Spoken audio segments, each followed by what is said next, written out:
orang-orang yang punya visi global. Visi global baik dalam artian untuk pelayanan maupun visi global dalam artian situasi dan keadaan dunia secara global. Dan hal ini juga menggugah kita sebagai gereja Tuhan di akhir zaman.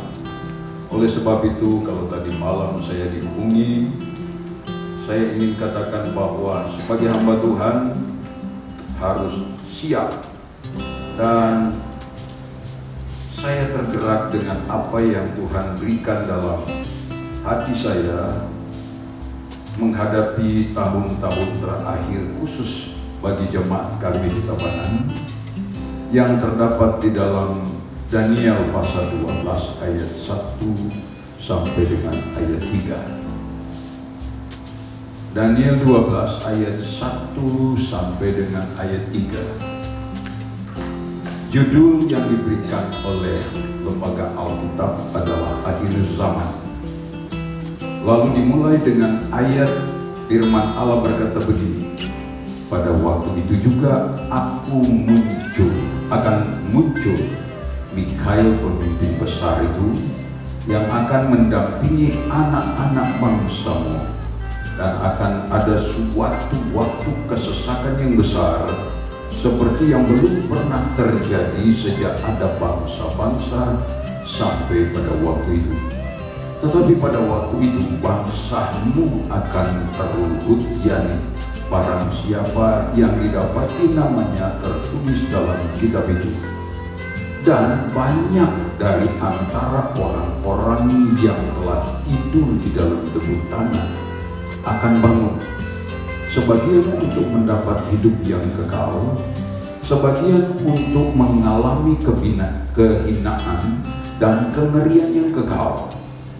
Dan orang-orang bijaksana akan bercahaya seperti cahaya cakrawala, dan yang telah menuntun banyak orang kepada kebenaran seperti bintang-bintang tetap untuk selama-lamanya. Saudara-saudara, rekan sekerja dan mungkin juga aktivis jemaat yang hadir, Daniel pasal 12 ini menampilkan kepada kita ayat 1, saya katakan visi global. Visi mengenai apa yang akan terjadi di seluruh muka bumi. Dikatakan akan terjadi satu kesesakan besar. Kesesakan di sini bukan cuma berarti kesesakan dalam artian mungkin bersifat lahiriah, di mana manusia akan menghadapi keadaan yang mungkin menakutkan secara lahiriah, termasuk mungkin ekonomi, termasuk mungkin soal politik, termasuk mungkin soal kesehatan, bahkan segala macam yang mungkin menyangkut kebutuhan sehari-hari. Tetapi kalau saya lihat Alkitab dan apa yang ditampilkan oleh Roh Kudus melalui Nabi Daniel adalah sekaligus menampilkan juga di mana gereja harus sadar bahwa gereja harus menghadapi satu kerohanian yang mungkin juga merosot, tetapi di sisi lain makin memuncak, bahkan makin cemerlang hidupnya. Dan itu saudara-saudara harus betul-betul kita pahami dari sudut apa yang firman Allah katakan. Yang kita hadapi hari-hari ini adalah kesesakan, baik menurut kesesakan secara jasmani, secara manusiawi, tetapi juga ada kesesakan yang bersifat rohani. Sehingga dijelaskan dalam ayat 2 kita baca di sana, akan ada orang-orang yang sudah mati, dan ini membuka mata rohani kita, mengingatkan, menyadarkan kita. Di zaman kita ini ada banyak orang yang tertidur di tanah dalam artian mati. Tetapi orang-orang yang mati ini ternyata terjadi dalam dua kelompok. Ada orang yang akan mati, lalu mereka justru masuk dalam kelompok mati dalam kehinaan, dan akan menghadapi penghukuman, kesengsaraan, kegelapan yang bersifat kekal. Sementara yang lain ternyata akan ada yang hidup, mati tapi hidup dalam kemuliaan. Lalu kalau ini kita perhatikan, ayat 3, Roh Allah melalui Daniel berkata, bagi kita yang masih hidup, apa tidak ada kita? Kalau kita lihat keadaan zaman ini, rekan-rekan sekerja, mendatangkan satu pertanyaan sekaligus satu tantangan di dalam hati kita. Penduduk dunia sekarang mencapai 8 miliar, bahkan sudah mulai melebihi 8 miliar. Tapi kalau kita baca dalam kitab Wahyu berkata bahwa akan datang satu saat di mana terjadi bencana alam, kelaparan, peperangan, dan sampar yang begitu hebat, yang akibatnya adalah 1/3 penduduk dunia. Kalau begitu, 1/3 penduduk dunia mati. Kalau sekarang 8 miliar, dari 1/3 8 miliar ini, berarti paling kurang 2 miliar 300 juta orang mati oleh bencana alam, oleh bencana iklim dan segala macam, termasuk peperangan, termasuk dengan penyakit. Dan saya mau katakan, berarti penyakit yang kita hadapi tahun 2020 sampai 2022 belum apa-apa dibanding dengan sampar yang akan menimpa dunia yang disebut dalam kitab Wahyu. Kalau begitu, apa perasaan kita? Sebab di antara mereka dikatakan bahwa mereka yang mati, yang tertidur di tanah, ada di antara mereka yang dikatakan akan bangkit, tapi mereka bangkit dalam kehinaan, lalu mati juga dalam kehinaan, dalam penghukuman kebinasaan yang kekal. Yang lain dia bangkit dalam satu kemuliaan. Gambaran ini seharusnya ada dalam pikiran kita di hari-hari ini. Saya sedih melihat kalau gereja sekarang ini, khususnya aliran Pantai Kosta, tidak lagi membuka mata rohaninya kepada apa yang seharusnya dia kerjakan di hari-hari ini, menghadapi situasi yang dikatakan oleh kitab Daniel. Ada gereja yang sudah memulai membanggakan soal keberhasilan dalam soal lahiriah. Dan yang saya katakan bahwa sedang menuju kepada hedonisme. Yang ditampilkan adalah keberhasilan berkat jasmani, sehingga tidak lagi melihat orang-orang yang dikatakan oleh Daniel, dari mereka ini sebahagian mati dalam kehinaan, sementara yang lain mereka mati tapi dalam kemuliaan. Lalu ayat 3 berkata, coba saudara perhatikan ayat 3. Ini yang menggugah hati kita sebagai gereja Tuhan. Dan orang-orang bijaksana akan bercahaya seperti cahaya cakrawala, dan yang telah menuntun banyak orang kepada kebenaran seperti bintang-bintang tetap untuk selama-lamanya. Ini membuka mata rohani kita, gereja Tuhan. Seharusnya menggugah hati kita. Apakah prioritas kita di hari-hari ini sebagai hamba Allah? Apakah hanya dengan keberhasilan yang penting saya sudah membangun gereja permanen atas nama mungkin pribadi dan atau atas nama lembaga?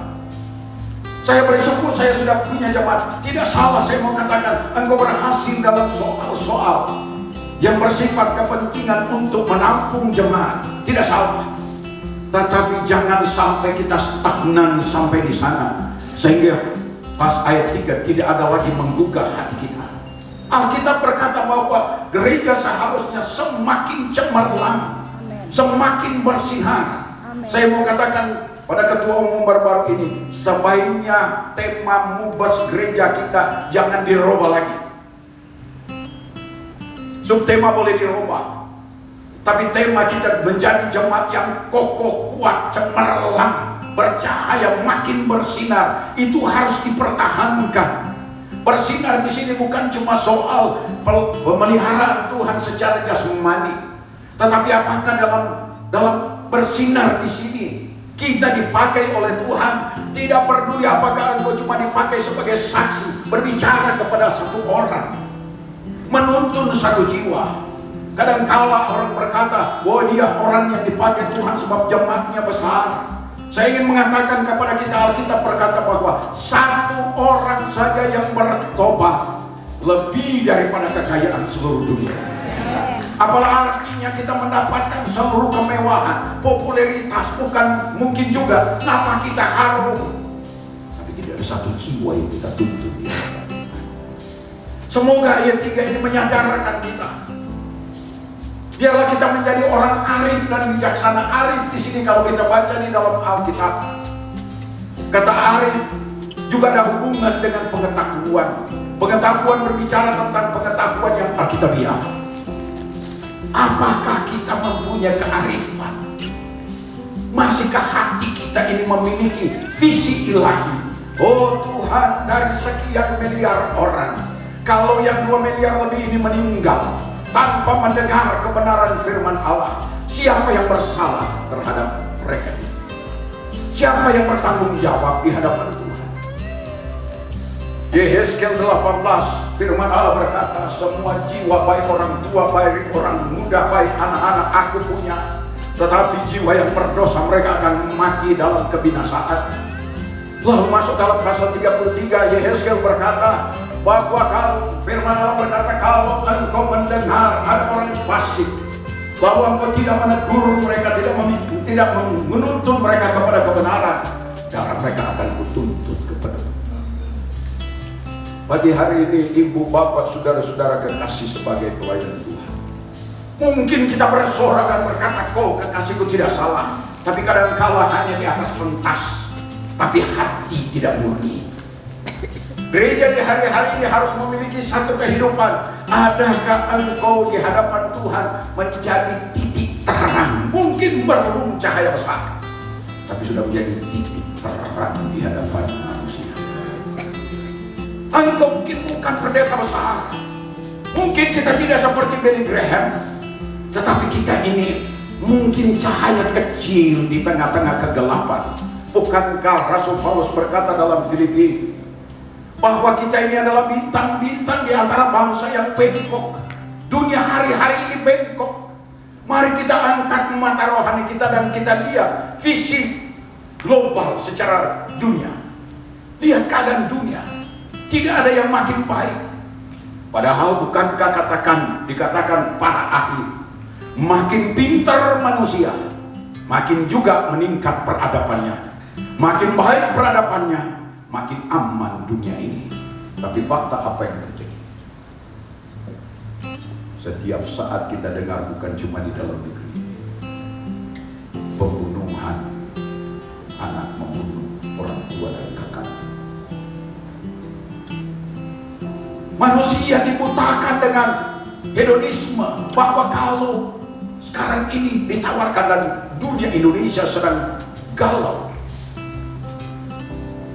karena ada berita tentang ginjal dapat diperdagangkan, dan hanya oleh karena berita yang tidak ada fakta, tidak ada kebenarannya.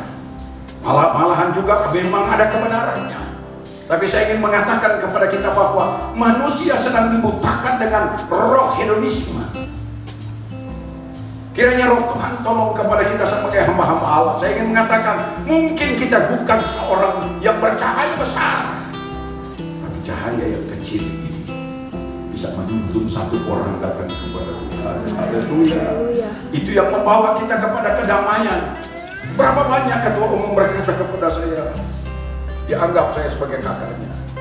Bagaimana keadaan sekarang ini? Dulu mulut yang jahat, sekarang ini jari yang jahat. Pantas ada di Alkitab berkata bahwa jari-jarimu mengerjakan kejahatan. Yesus pun berkata bahwa engkau menunjuk orang lain dengan telunjukmu, tapi engkau sendiri adalah orang yang jahat. Engkau berkata, aku mengeluarkan selumbar balok kecil dalam mata orang lain, tapi balok yang ada di depan matamu engkau tidak sadari.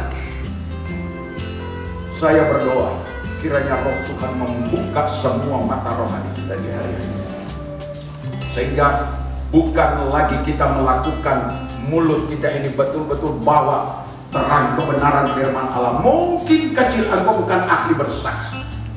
Ada pendeta Injil. Tanya aja sama Om Injil. Sampai hari ini modus saya tetap saya pergunakan. Berani orang bilang mampir, saya bilang mampir. Berani tanya apa pekerjaan saya bilang ya, saya bekerja untuk keselamatan dan kedamaian manusia. Apakah kedamaian itu? Dan ini yang terus terang saja sebagai gereja Tuhan kita harus sadari, apakah dalam menjalankan visi dalam ayat 3 ini sudah menampilkan cahaya, sekali lagi tidak yang besar, mungkin kita kecil, tapi apakah cahaya itu ada dalam kita yang memenuhi pikiran dan hati kita? Adakah Kristus yang adalah sumber terang hidup itu? Ataukah mungkin pikiran kita, hati kita hanya melihat si A, dia begini, dulu dia begitu, si B, dan segalanya. Saya ingin mengajak kepada kita pada pagi hari ini sebagai hamba Allah, waktu kita singkat, saudara. Saya juga tidak tahu kapan saya akan dipanggil oleh Tuhan, mungkin sebentar. Tapi apakah kita sudah menampilkan satu fungsi yang mungkin paling kecil, bercahaya kecil, tidak mengumbar perkataan yang tidak baik atau yang sia-sia, tidak melakukan jari-jari yang jahat, tapi semua kata firman Allah. Yesus berkata, kamu adalah terang dunia. Kamu adalah terang dunia. Mereka melihat adakah terang itu ada dalam kita. Saya ingin berkata bahwa seringkali orang mengaku Kristen, tapi dari mulutnya bukan Kristen, dari tingkah lakunya bukan Kristen, dari penampilan dan keterampilan dalam medsos bukan Kristen. Tapi saya melihat roh kegelapan yang ada. Dan roh kegelapan dalam orang percaya, mulai dari perjanjian lama, bagi orang Israel disebut fasik. Sudah kenal firman Allah, tapi fasik. Dan itu yang disampaikan oleh Tuhan kepada Yehezkiel. Kalau ada di antara mereka yang fasik, melakukan kejahatan, lalu engkau tidak tegur kepada mereka, engkau bersalah di hadapan Tuhan, kata Yehezkiel pasal itu. Semoga roh Tuhan tolong, saya tidak akan berbicara banyak. Yang pertama yang harus kita lakukan adalah mari kita buka mata rohani kita. Kita hidup di zaman mana? Dan berapa banyak umur usia kita yang Tuhan izinkan di atas muka bumi? Adakah dalam sepanjang umur yang sisa ini kita memiliki satu hati nurani? Kata dalam 1 Timotius, dia berkata, hendaklah imanmu tulus ikhlas dan hatimu murni di hadapan Tuhan. Dalam menjalankan panggilan Tuhan, semoga roh Tuhan tolong kepada kita untuk kita menjalankan dengan hati yang murni, dengan iman yang tulus ikhlas.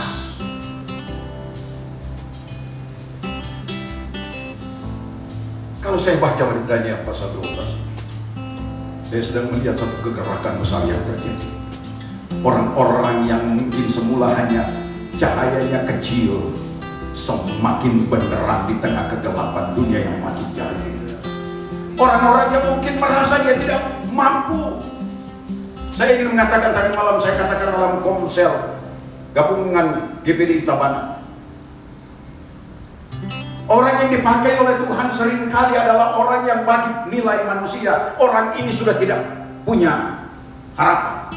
Bahkan tidak pantas dia berbicara, sebab dia sendiri berbicara kasih karunia, tapi tidak ada kasih karunia kepadanya. Saya tampilkan tadi malam tentang Lukas pasal 1.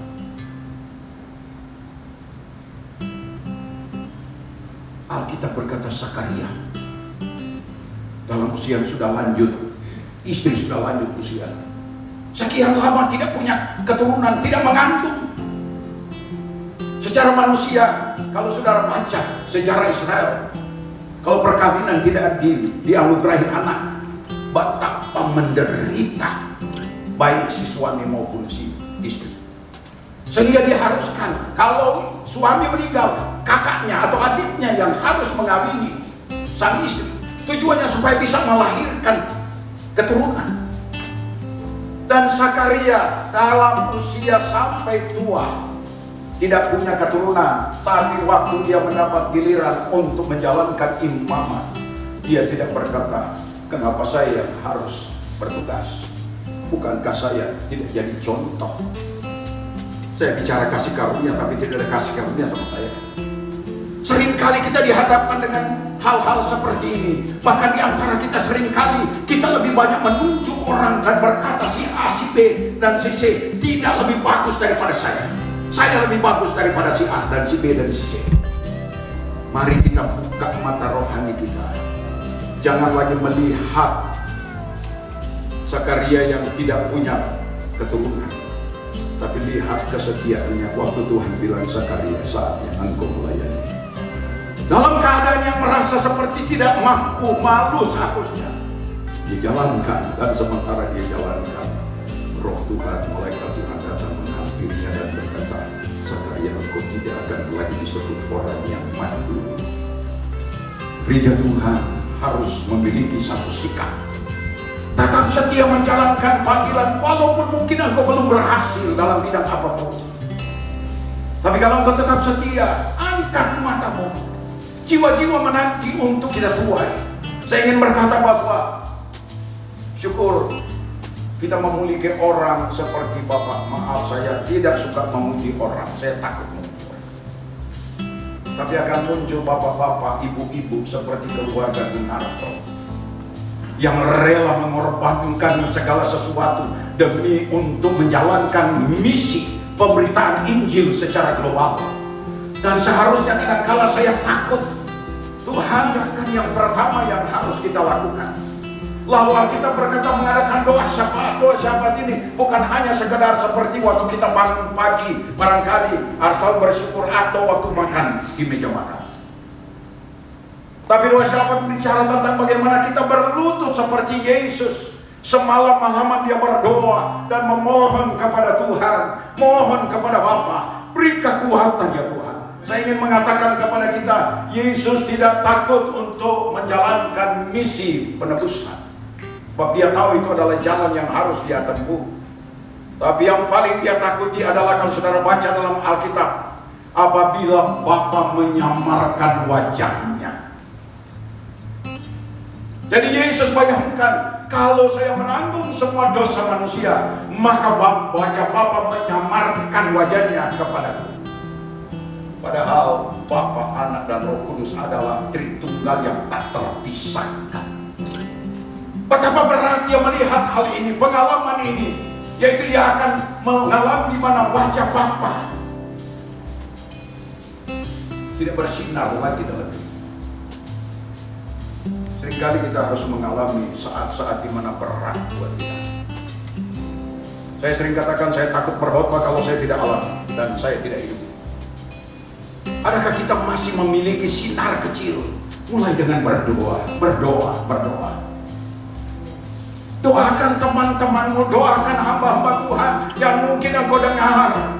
Dari mulut ini belum pernah saya cerita, walaupun saya di pusat banyak masukan tentang mereka-mereka yang mengalami kesulitan, mengalami persoalan.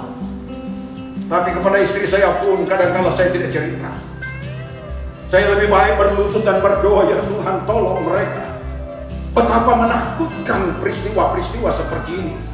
Tapi kita kadang-kala malah mengekspos jari kita ke sana. Mari kita angkat mata kita seperti Daniel pasal 12 ayat 3. Orang yang bersinar itu adalah orang yang membawa orang kepada kebenaran. Bawa mereka kepada Yesus. Katakan amin. Bawa mereka kepada Yesus, tetapi engkau harus juga mengalami ada Yesus dalam hidupmu. Banyak kali orang bertanya, who Jesus is? Siapa Yesus itu sebenarnya? Sebab mereka melihat orang Kristen juga anak Tuhan yang mengaku anak Tuhan, hidupnya sama saja dengan orang dunia. Celakanya lagi kalau ada hamba Tuhan yang juga seperti itu. Tetapi manakala aku menuntun karena ada Yesus di hatimu, tuntun mereka kepada kebenaran. Haleluya. Maka orang itu disebut makin cemerlang. Yang kedua, saya tidak akan panjang lebar. Dua hal yang perlu kita miliki. Pertama, Roma pasal 1 ayat 12. Roma 1 ayat 12, Alkitab berkata begini. Dan saya tahu saudara hafal semua juga ayat ini. Paulus dia berkata, aku tidak malu mengaku Injil itu, sebab Injil adalah kuasa Allah. Saya baca ayat 16 sampai ayat 17. Sebab aku mempunyai keyakinan yang kokoh dalam Injil, karena Injil adalah kekuatan Allah yang menyelamatkan setiap orang yang percaya, pertama-tama orang Yahudi tetapi juga orang Yunani. Saya ingin mengajak kita untuk coba introspeksi. Adakah Injil itu menjadi kekuatan dalam diri kita? Apakah Injil itu menguasai hati kita? Memenuhi hati kita? Atau kadang-kala hanya metode-metode yang penuh dalam pikiran kita? Saya tergugah sebelum Bapak dan Ibu Broten tinggalkan Indonesia untuk menggembalakan di Seattle. Beberapa kali mereka kunjungi saya. Dan saya tidak lupa yang membuat saya harus tunduk dan hancur hati adalah dia berkata, Golfi, selama ini dari antara kalian hamba Tuhan sekolah Alkitab, setiap kali berbicara mencengkeram hati kami, sebab kami tahu kamu membawakan firman Allah dari hati. Tetapi yang saya takut, mereka katakan, kami takut sekarang ini mulai terjadi dari sini ke sini. Saya tidak mengerti. Tante Broten lihat saya seperti kebingungan. Apa maksudnya? Lalu Tante bilang, Dolby, you sedang menuju kepada tidak salah, tapi akan salah sebab tidak dari sini lagi, dari sini ke sini. Jabatan, pangkat, gelar akan merampas kemurnian hati, sehingga yang terjadi bukan lagi dari hati apa yang kita sampaikan, tapi dari sini dan menimpa pangkat, kehormatan, jabatan, dan gelar saya. Sehingga yang keluar kadang-kala tidak lagi dalam pimpinan Roh Kudus, tapi apa yang kita timbang menurut peristiwa dan menurut apa yang kita sandang. Tapi pagi hari ini semoga Roh Tuhan tolong kepada kita. Bapak Gunarto, mereka orang yang tulus murni. Kali lagi saya tidak suka sebenarnya mengagung-agungkan orang, tapi saya yakin akan muncul banyak orang-orang seperti Gunarto di akhir zaman ini. Baik di antara jemaat saudara, tapi lebih dari itu. Kerinduan dan hati kita sebagai hamba Allah, mari kita angkat mata rohani kita, mulai berdoa dan berdoa. Yang kedua, hayati firman Allah dalam hidupmu sebagai kuasa Allah. Amin.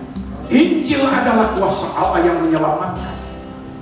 Kalau kita mulai goyah dengan kebenaran firman Allah, maka itu menjadi tanda tanya dan juga kemungkinan akan membawa kita kepada jurang kebinasaan. Saya sering katakan bahwa kemungkinan orang yang jatuh bisa bangkit lagi, tapi kalau orang sudah sesat, sulit untuk kembali kepada jalan yang benar. Pegang firman Allah, sebab ini adalah keselamatan buat kita semua. Amin. Yang kedua, dalam fase kedua ini adalah jangan takut menghadapi keadaan dunia, sebab Yesus berkata, aku tidak tinggalkan kamu piatu, tapi aku akan kirimkan penolong bagi kamu.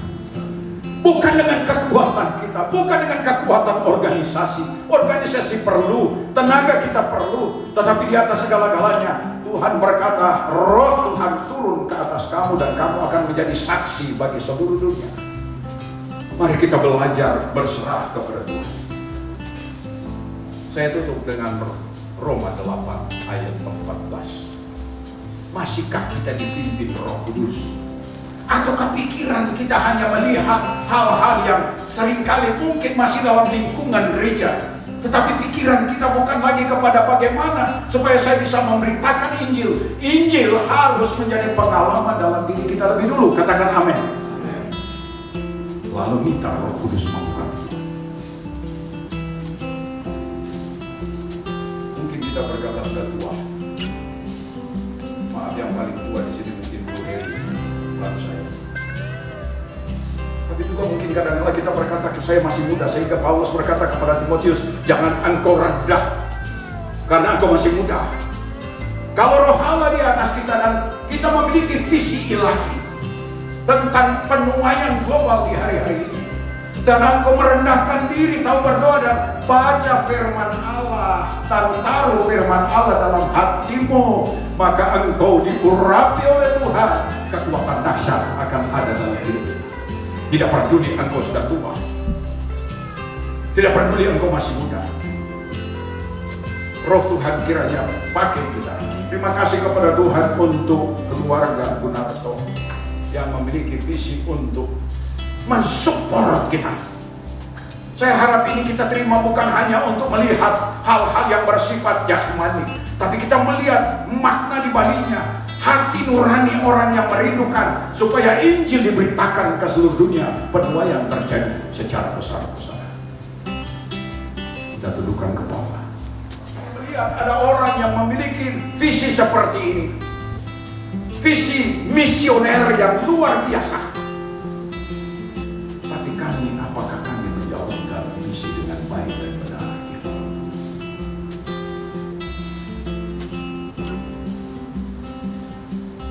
Saya malu kalau saya harus lapor berapa orang yang saya bersaksi tiap hari.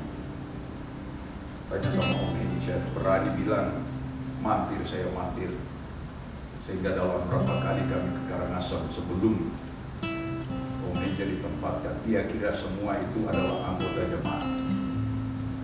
Setelah saya tempatkan ternyata cuma satu, Ucek.